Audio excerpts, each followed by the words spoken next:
Hello दोस्तों, मन्नत की आवाज में आपका बहुत बहुत स्वागत है। अगर आपने हमारे चैनल को सब्सक्राइब नहीं किया है तो सब्सक्राइब कर दें। ऐसी और वीडियोस के लिए दिलचस्प स्टोरीज आपको मेरे चैनल पर सुनने को मिलती रहेंगी।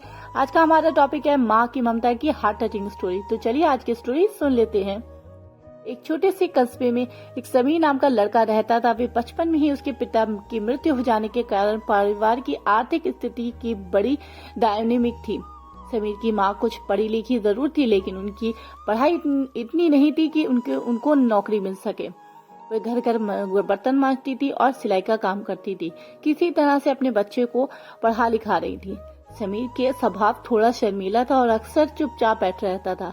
एक दिन जब वह स्कूल से लौटा तो उसके हाथ में एक लिफाफा था। उसने माँ को लिफाफा पकड़ाते हुए, माँ, मास्टर साहब ने तुम्हारे लिए ये चिट्ठी भेजी है, जरा देखो तो इसमें क्या लिखा हुआ है। माँ ने मन ही मन चिट्ठी पढ़ी और मुस्कुराकर बोली, बेटा, इसमें लिखा है कि आपका बेटा काफी होशियार है इस स्कूल में बाकी बच्चों की तुलना में। इसका दिमाग बहुत तेज है और हमारे पास इसे पढ़ाने लायक शिक्षा नहीं है, इसीलिए कल से आप इसे किसी और स्कूल में भेजें।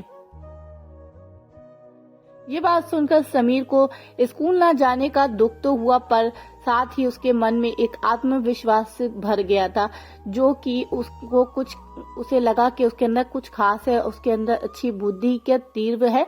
माँ ने उसका दाखिला एक अन्य स्कूल में करा दिया। समय बीतने लगा। समीर ने खूब मेहनत करके पढ़ाई की। अगले चल पर उसने सवीर परीक्षा भी पास की और IAS ऑफिसर बन गया। समीर की माँ अब बूढ़ी हो चुकी थी और कई दिनों से बीमार भी चल रही थी और एक दिन अचानक उनकी मृत्यु हो गई। समीर के लिए वे बहुत बड़ा आधार था। वे बिखल बिखल कर रो रहा था। उसे समझ नहीं आ रहा था कि वे अपनी माँ के बिना कैसे जिएगा। रोते रोते ही वे अपनी माँ की पुरानी अलमारी खोली और हाथ में उसकी माला, चश्मा और अन्य वस्तु को लेकर चूमने लगा।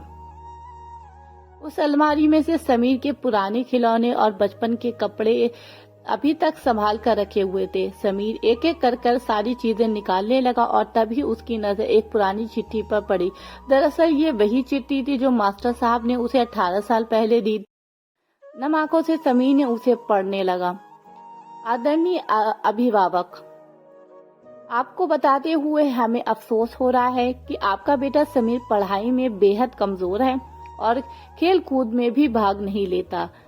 जान पड़ता है कि इसकी उम्र के हिसाब से समीर की बुद्धि विकसित नहीं हो पा रही है। अंत हम इसे अपने विद्यालय में पढ़ने में असमर्थ हैं। इसे आपसे निवेदन है कि समीर का दाखिला किसी मन बुद्धि विद्यालय में कराएं अथवा खुद घर पर या इसको पढ़ाएं। सादर, प्रिंसिपल। ये बात पढ़कर समीर को थोड़ा अफसोस हुआ और माँ की इस बात पर काफी ज्यादा हैरानी हुई कि माँ ने उससे ये बात छुपाई।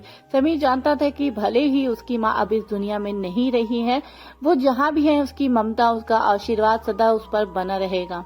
तो बच्चों, इस कहानी की जो शिक्षा है, भगवान सभी जगह नहीं हो सकते, इसीलिए उन्होंने माए बनाई है। माँ से बढ़कर त्याग तात्पर्य की मूर्ति भला कौन हो सकता है। हम पढ़ लिख जाएं, बड़े होकर कुछ बन जाएं, इसके लिए वे चुपचाप न जाने कितनी कुर्बानियां देती हैं। अपनी जरूरतें मारकर हमारे शौक पूरे करती हैं। यहाँ तक कि संतान बुरा व्यवहार करे तो भी वे उसका भला ही सोचती हैं। सचमुच माँ जैसी कोई नहीं। अगर आपको हमारी ये वीडियो पसंद आई है तो चैनल को सब्सक्राइब कर दें ऐसी वीडियोस के लिए।